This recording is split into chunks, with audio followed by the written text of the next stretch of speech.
어제 교실에서 장시간 동안 토론하면서 합의한 대로 문화재 법정책학 강의를 온라인 방식 중심으로 해서 시작을 하도록 하겠습니다. 이번 동영상이 첫 번째 작품에 해당이 되는데요. 그동안 해보지 않았던 일을 해서 그런지 약간 긴장도 되고 좀 어색하기도 합니다. 교실에서 강의할 때는 교실이라고는 어떤 그 학습 환경이 갖춰져 있기 때문에 여러 가지 그 자연스러움이 있었는데 이것은 제 서재에서 특별하게 여러분들을 생각하면서 녹화를 하다 보니까 여러 가지 어색한 것이 있습니다. 우선 시간 안배도 해야 하고요. 그래서 사실 처음부터 잘하려고 생각하지 말고 점차 개선을 하면서 여러분들 기대에 부응하는 그런 품질 향상을 이루도록 하겠습니다. 오늘 첫 강의에서는 문화재 법정책학 무엇을 보존하는가 여기에 대해서 이야기를 시작하도록 하겠습니다. 본론에 들어가기 전에 문화재 법정책학이란 무엇이냐, 법정책의 학문적 정체성에 대해서 간단하게 검토를 해보도록 하겠습니다. 사실 지난 학기에 문화재 법령에 대한 강의를 했는데 그때 제가 강의할 때는 다른 선생님들과 다른 방법을 취했어요. 즉 다른 선생님들은 법조문을 성실하게 해석을 하고 거의 암기 수준에 해당되는 어떤 그 법조문에 대한 숙지를 요구를 했다고 합니다. 그때 저는 다른 생각을 했는데 그런 법조문을 이제 암기하고 그 법조문을 충분하게 숙지하는 것보다도 그 조문 이면에서 작동되는 어떤 정책 과정이라든가 그리고 사회적 현상을 충분하게 이해시키는 것이 중요하다고 생각을 했습니다. 그래야만이 법조문을 보다 유연하게 그리고 본래 법 취지에 맞도록 적용할 수 있는 역량이 심어진다고 저는 믿었기 때문입니다. 사실 그런 차원에서 볼 때는 그런 문화재 법령 강의와 또 여러분들이 지금 공부하고 있는 문화재 법정책학은 같은 방법론을 취하고 있다고 볼 수가 있어요. 즉, 법 조문 이면에 흐르는 정책적인 측면을 우리가 공부를 하고 있는 것이죠. 원론적으로 보면은 법학의 일부로서 법정책은 법학의 한 분야이다. 법 현상의 정책적 배경과 원인에 보다 이제 초점을 두고 정책 과정의 결과에 관심을 두자라고는 접근 방법이 있을 수가 있어요. 그것을 정책학적 법학이라고 우리가 부를 수가 있습니다. 그와 반대의 접근 방법으로서는 정책학의 관점에서 정책 과정에서 하나의 정책 수단의 하나로 법이 수행하는 역할, 즉 입법의 효과성이라든가 정책 대안으로서의 입법 등에 관심을 두는 그런 접근 방법이 있을 수가 있습니다. 이를 법학적 정책학이라고 부를 수가 있죠. 이 두 가지 방법이 서로 상반되는 것이 아니라 사실상 상호 보완적인 역할을 한다고 우리가 생각해 볼 수가 있습니다. 즉 정책학적 법학의 경우에는 법을 조문을 그대로 어떤 텍스트대로 해석하는 것이 아니라 조문 이면에 흐르는 정책적 현상에 대한 풍부한 이해를 바탕으로 해서 보다 법적 취지에 맞게 해석을 해야 한다. 그래서 보다 합리적으로 현실에 맞는 법 해석의 어떤 그 지평을 열을 수가 있고요. 그 반대로 법적 정책학의 경우에는 어떤 정책 과정을 좀 안정되게 이끌어가고 제도화시키기 위해서는 입법 과정이 필요하다라고 하는 어떤 그 필요성을 제기할 수가 있는 것이죠. 그래서 이 두 가지 접근 방법은 상호 보완적인 역할을 한다고 볼 수가 있습니다. 여기에서 정책학 분야에서 받아들여지고 있는 정책 과정의 일반적 진행 과정에 대해서 우리가 검토를 해볼 필요가 있습니다. 사실 이 부분에 대해서는 첫 시간에 여러분들에게 소개를 해드렸는데 다시 한번 지금 온라인 강의니까 다시 한번 리뷰를 해보도록 하겠습니다. 우리가 보통 살아가는 그 사회에는 문제들이 많습니다. 즉 범죄 문제, 경제발전 문제, 또는 복지 문제, 그런 여러 가지 문제 중에 또 우리 문화 발전 문제, 문화재 보존 이런 문제들이 있겠죠. 이런 사회 문제를 정책 의제라고 하는 과정을 통해서 정책 문제로서 선정을 하게 되죠. 정책 문제라는 것은 여러 가지 사회 문제 중에서 정책 과정을 통해서 해결을 해야 한다라고 정책 결정자들이 또는 이해관계자들이 또는 국민들이 결정을 해서 선정된 문제라고 볼 수가 있습니다.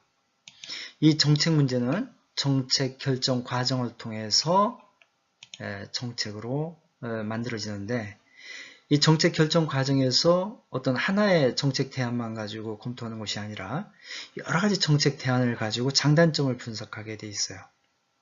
그 과정을 우리는 정책 분석이라고 합니다. 즉 정책 분석이라는 것은 다양한 정책 대안을 비교 형량을 해서 가장 최적의 정책 대안을 선정하는 과정이라고 볼 수가 있는 것입니다. 그 결과로서 우리가 이제 정책을 우리가 산출을 하게 되는데 이 정책은 그대로 정책 집행 과정으로 투입을 하게 됩니다. 정책 집행이라는 것은 정책 결정 과정에서 만들어진 정책을 영어로 말해서 implementation, 즉 실행하는 과정이라고 볼 수가 있겠어요. 보통 정책 결정이 더 중요하고 정책 집행은 결정된 내용을 그대로 실현하면 된다라고 생각을 하지만은 정책 집행 과정은 정책 결정 과정에서 생각해 보지 못했던 새로운 문제를 확인하게 되고 그런 새로운 문제들을 극복하기 위한 작은 단위의 정책 결정 과정을 거치게 되는 것입니다. 그래서 정책 집행은 정책 결정보다도 더 중요하다라고 우리가 볼 수가 있는 것이죠. 이 정책 집행 그 결과를 우리가 산출하게 되는데 정책 집행 과정에서 어떤 개인적인 손실, 희생, 그리고 사회적 비용 이런 것을 우리가 마이너스 정책 효과라고 볼 수가 있어요. 즉 국민들의 삶, 개인적인 가치에 부정적인 영향을 미친 경우겠죠. 그런데 그 반면에는 정책 집행 과정에서 플러스 양의 효과를 얻을 수가 있습니다. 즉 사회적 가치, 개인적인 부 또는 어떤 복지 문제의 증대 그리고 미래에 대한 어떤 긍정적인 토대의 마련 등등의 어떤 그 플러스적인 효과를 거둘 수 있겠죠. 그래서 전체적으로 보면 마이너스 효과와 플러스 효과가 합쳐져서 거기서 순증의 어떤 정책 결과를 얻을 수가 있는데 이 정책 결과는 양의 효과와 음의 효과를 상쇄해 가지고 극대화시키는 것이 정책 집행기관의 목표라고 볼 수가 있습니다. 이렇게 정책 결과를 우리가 정책 평가를 하게 되는데 정책 평가라는 것은 정책 집행 과정에서 목적으로서 제시된 정책 목표와 정책 집행을 통해서 얻어진 정책 결과를 비교해서 그것이 얼마나 정책 목표를 달성을 했느냐 이것을 평가하는 과정이라고 볼 수가 있습니다. 그래서 이런 것은 다시 사회로 환원이 돼서 어떤 국민들의 평가를 얻게 되는데 이런 전체적인 과정 중에서 정책 의제 설정, 정책 결정, 정책 집행 이것이 하나의 기본적인 정책 과정이라고 볼 수가 있습니다.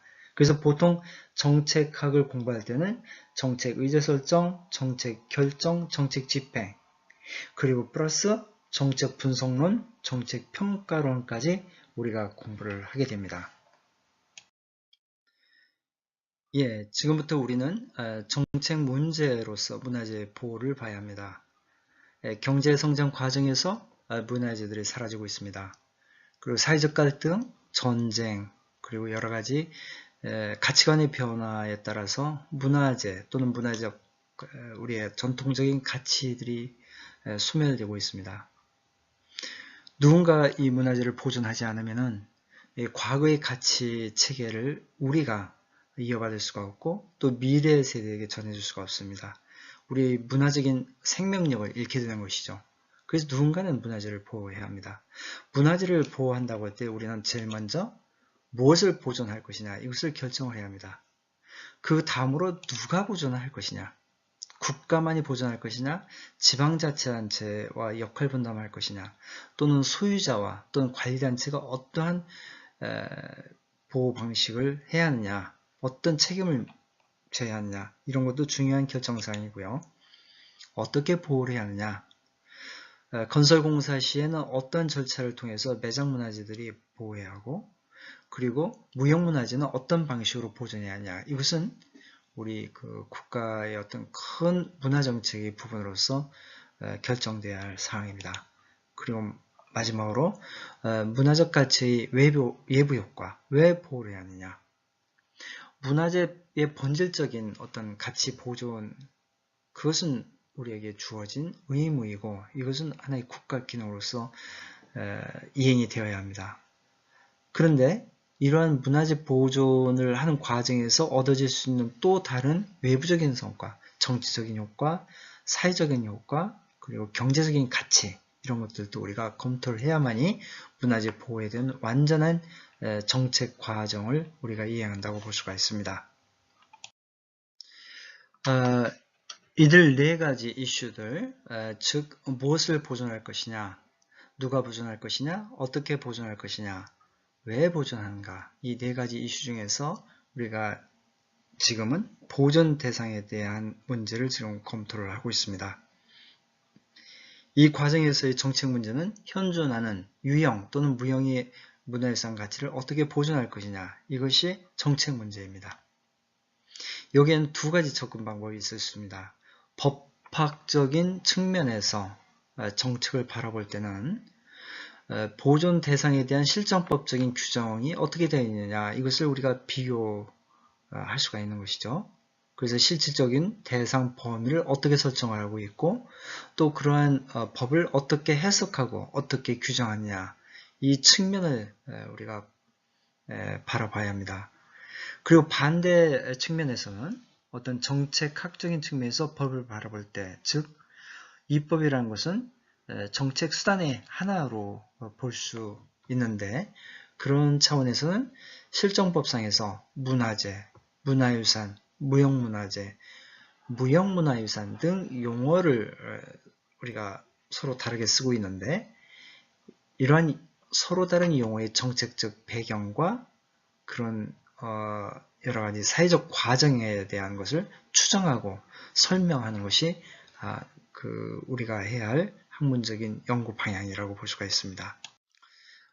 이 대목에서 여러분들에게 과제물을 제출하도록 제시를 하겠습니다. 첫 번째 과제물은 문화재보호법 제정 당시, 즉 1962년도 제정법에서의 문화재란이라는 정의 규정에서 문화재의 범위를 설정하고 있는데, 그 내용하고 현행 문화재보호법에서의 문화재 정의 규정의 내용을 비교하는 것입니다. 그리고 시간이 있으시면 그 중간에 개정된 내용도 몇 가지를 확인해 가지고 문화재 범위의 확장 과정을 한번 여러분들 나름대로 한번 정리를 해 보시기 바랍니다.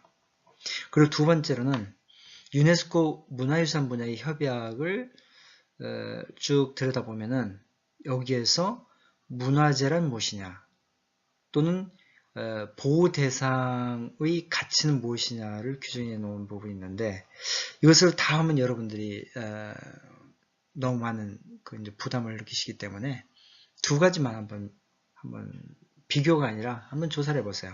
1972년도에 세계 문화유산과 세계 자연유산 보호에 관한 협약, 거기에서의 그 문화재란 하고 규정한 부분, 그리고 2003년도 무형문화유산 보호협약, 거기에서 무형문화유산이란 무엇이다 라고 한 부분을 정확하게 이해를 하시고 가급적이면 한글로 정확하게 작성을 해서 제출해 주시기 바랍니다.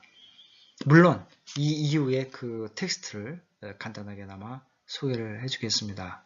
그리고 세 번째로는 이번 강의의 어떤 그 참고 자료로서 두 가지 자료를 큰 자료를 좀 올려드리려고 그러는데 이것들은 이제 문화재청에서 용역 그 사업을 통해서 제작된 것입니다. 이것은 외국의 문화재 보존 제도를 비교해서 소개하는 정리하는 그런 자료인데 이 자료를 여러분들이 한번 쭉 조사를 해가지고 지금 우리 이번 강의에서 필요한 성과물을 내는데 활용하시기 바랍니다. 다시 말해서 세 가지입니다. 하나는 문화재보호법 제정 당시의 문화재의 범위, 그리고 현행 문화재보호법의 문화재 보존 대상의 범위를 비교하는 것, 그리고 1972년도 유네스코 협약과 2003년도 유네스코 협약에 나와 있는 Cultural Heritage란 무엇이냐, 그리고 Intangible Cultural Heritage는 무엇이냐라고 하는 정의 규정의 그 텍스트를 정확하게 이해를 하고 한글로 작성을 해보는 것. 그리고 마지막으로 다른 나라, 즉 일본, 중국 또는 유럽의 어떤 나라와 비교해서 보존 범위가 어떻게 다른지를 여러분들이 한번 조사를 해보는 것. 세 가지를 한번 여러분들이 실제로 한번 해보시기 바랍니다. 현행문화재보호법상의 보호대상, 문화재란 이런 것이다 라고 하는 어떤 그 정의 규정을 통해서 보호대상을 밝히고 있는데 이것을 예로 한번 들어보겠습니다. 문화재보호법에서는 유형문화재, 무형문화재, 기념물, 민속문화재 이렇게 네 가지로 규정을 하고 있습니다. 그리고 유형문화재는 건조물, 전적, 서적, 고문서, 회화, 조각, 공예품 등 유형이 문화적 소산으로서 역사적, 예술적 또는 학술적 가치가 큰 것과 이해주는 고고자료 이런 식으로 이제 정의를 해놓고 있습니다. 사실 무형문화재 이 부분에 대해서는 지금 그 무형문화재 보전 및 진행에 관한 법에서 보다 이제 확장을 하고 있는데 일단 여러분들은 실정법을 보고 이런 어떤 보호 대상을 어떻게 설정하고 있는지를 한번 확인해 보기 바랍니다. 그것은 이제 문화재의 종류에 대해서 이제 설명하는 것이라면은 지정 문화재의 체계를 다른 차원에서 우리가 볼 수가 있어요. 즉 앞에서 본 대로 유형문화재, 민속문화재, 기념물, 유형문화재 이거 네 가지 카테고리인데 다시 유형문화재는 국가문화재의 경우에는 국보와 보물이 있습니다.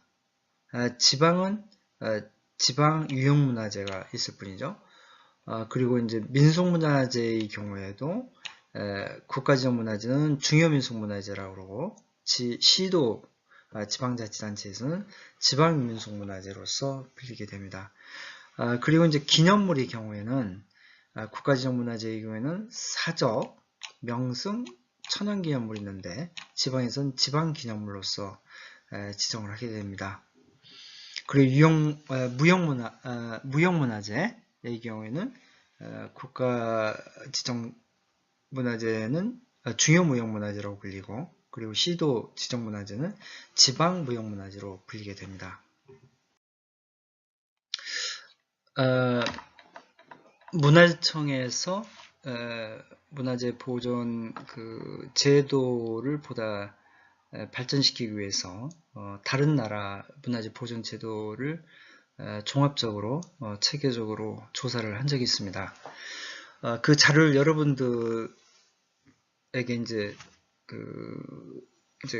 제공해가지고 함께 이번 수업에 참고하도록 하려고 그러는데 그 자료에 보면 일본의 그 문화재 보존 제도에 대해서도 잘 연구가 되어 있어요. 여기에 보면 우리나라와 같이 유형문화재, 무형문화재, 민속문화재 기념물이 있는데 여기서는 문화적 경관, 전통적 건물균, 보존 기술, 그리고 이제 매장 문화재까지 이렇게 보존 대상으로 설정하고 있는 것을 우리가 볼 수가 있어요. 그래서 이런 것들도 여러분들이 한번 전체적으로 한번 살펴보기 바랍니다. 그리고 지금부터는 여러분들에게 외국, 특히 이제 유네스코 차원에서 문화재 보존 대상을 어떻게 규정하고 있는지에 대해서 간단하게 설명을 드리려고 합니다. 1954년도에 무력 충돌 시의 문화재 보존에 관한 협약, 즉 Convention for the Protection of Cultural Property in the Event of Armed Conflict. 여기서 문화재, Cultural Property란 말이 유네스코 문서상으로는 처음으로 소개가 되었다고 그래요. 무엇이 문화재냐? 이 표현을 볼 때는 그것들이 가지고 있는 독특한 문화적 가치로 인해서 보존 가치가 있다고 여겨지는 그러한 대상물, 이런 것을 포괄적으로 의미해서 문화재라고 한다는 것이죠. 이 무력 충돌 시의 문화재 보존에 관한 협정은 1970년도에 불법적인 문화재의 수출입과 이전을 금지하는 그러한 협정, 이것이 이제 제정이 됐는데 여기에서도 문화재라는, 즉 cultural property라는 말이 쓰여지고 있어요. 1953년도에 문화의 통합성과 다양성이라고 하는 책자가 발간이 되는데 이 책에서는 문화에 관련된 색다른 어떤 그 비전이 제시되고 있습니다. 즉 국제적인 문화협력의 원칙에 관한 선언을 이 책은 담고 있는데 주요 내용을 보면 이런 것들이 있습니다. 모든 문화는 존경을 받고 보존되어야 할 어떤 존엄성과 가치를 가지고 있다.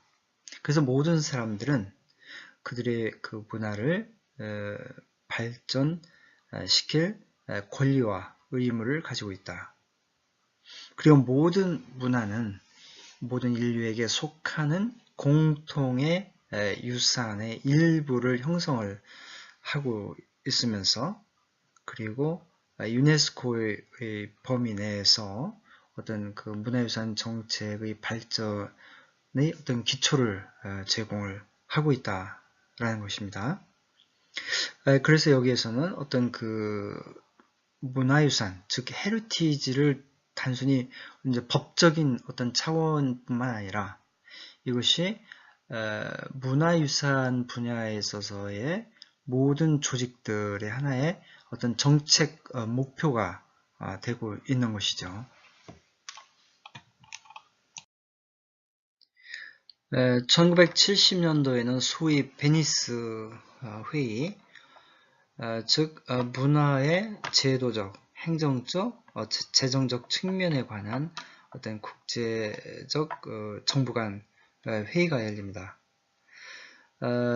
여기에서는 문화발전이라는 개념, 그리고 어떤 발전에 있어서의 문화적 차원이라고 하는 개념이 소개가 되는데, 이것은 어떤 문화정책이 어떤 발전 전략의 통합이 되어야 한다라고 하는 측면을 강조하고 있는 것입니다.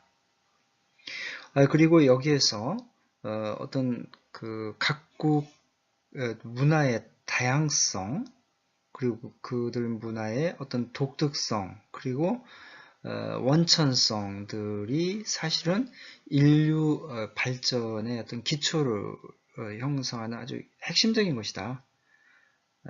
그리고 indigenous culture, 그리고 원주민들의 문화들이 사실상 그 위협을 받고 있는데, 그런 위협을 받는 그 이유들에는 여러 가지 어떤 자원의 결핍, 그리고 어떤 훈련기관의 어떤 부족, 그리고 훈련받은 전문가들의 부족, 이런 것들을 이제 제시를 하고 있어요.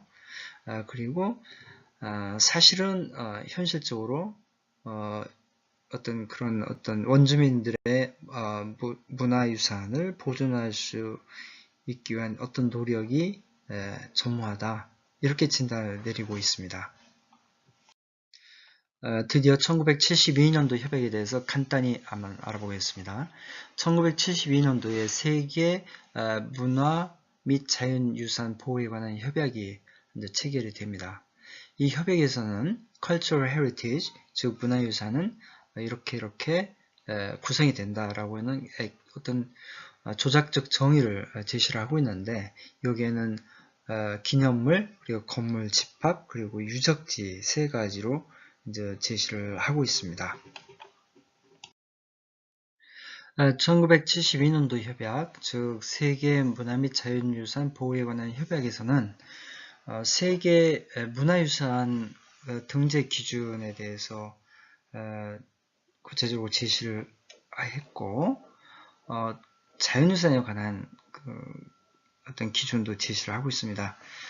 여러분들은 과제물로서 이들 두 가지 부류의 어떤 문화 및 자연유산 또는 복합유산에 관한 이러한 규정들, 기준을 한번 잘 이해를 하고 한번 한글로 다시 한번 써보기 바랍니다.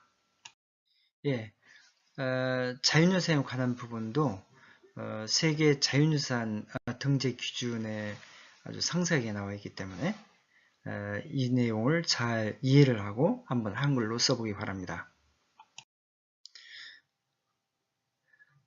1982년도에 멕시코의 그 몬디아컬트라는 도시에서 The World Conference on Cultural Policy, 즉 문화정치에 관한 세계회의가 열렸습니다.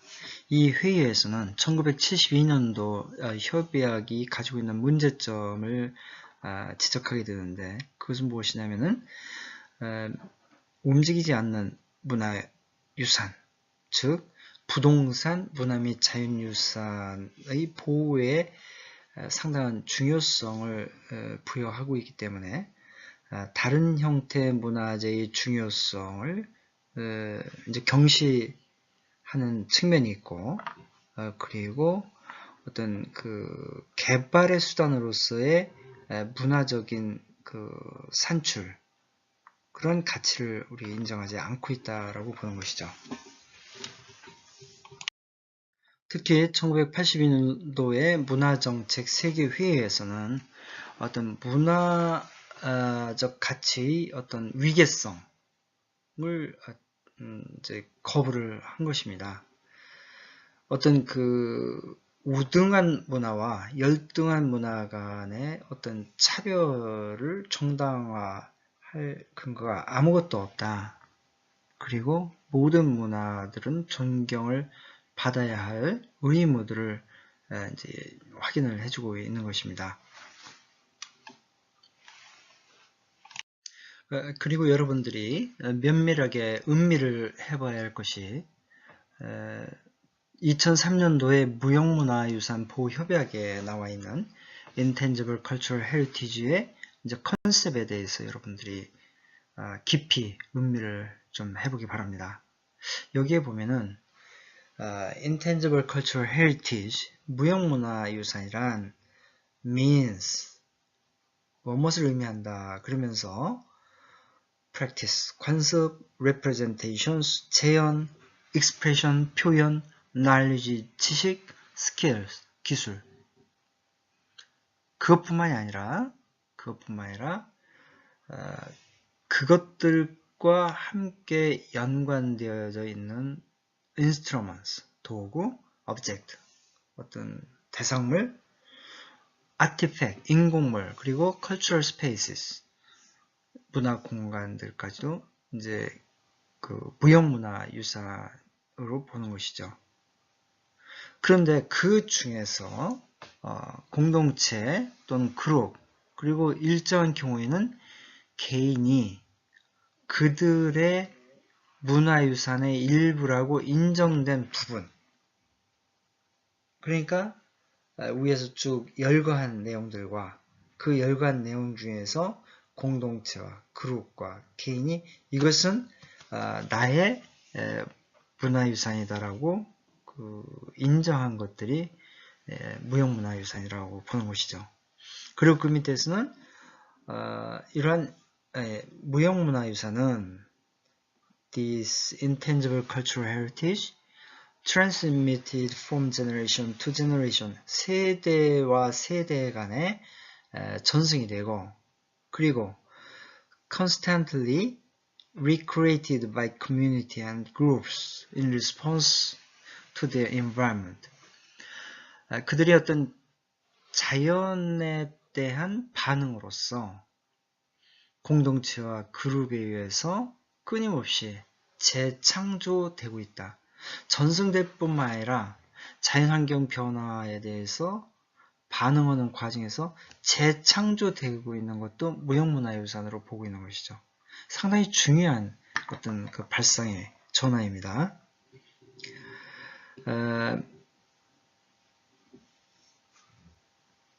그래서 provides them 그러니까 공동체와 그룹들에게 a sense of identity 정체감을 제공하고 그리고 continuity 영속성 또 제공을 한다 이거예요.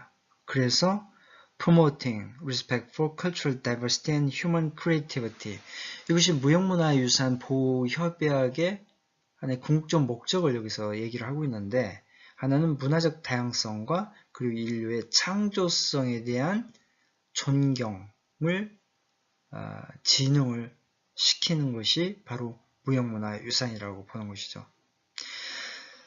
아무튼 이러한 어떤 텍스트들 중에는 우리들이 글자 하나하나를 음미해 보면서 우리가 생각해보고 해석해보고 그리고 우리가 다른 맥락에서 이런 글자들을 자유자재로 사용할 수가 있어야 하는 것입니다. 그래서 여러분들이 이 내용을 다시 한번 읽어보고 여러분들의 언어, 좀 제가 해석해드린 것 말고 또는 다른 해석된 어떤 책자 말고 여러분들이 한번 멋진 번역을 한번 해보기 바랍니다.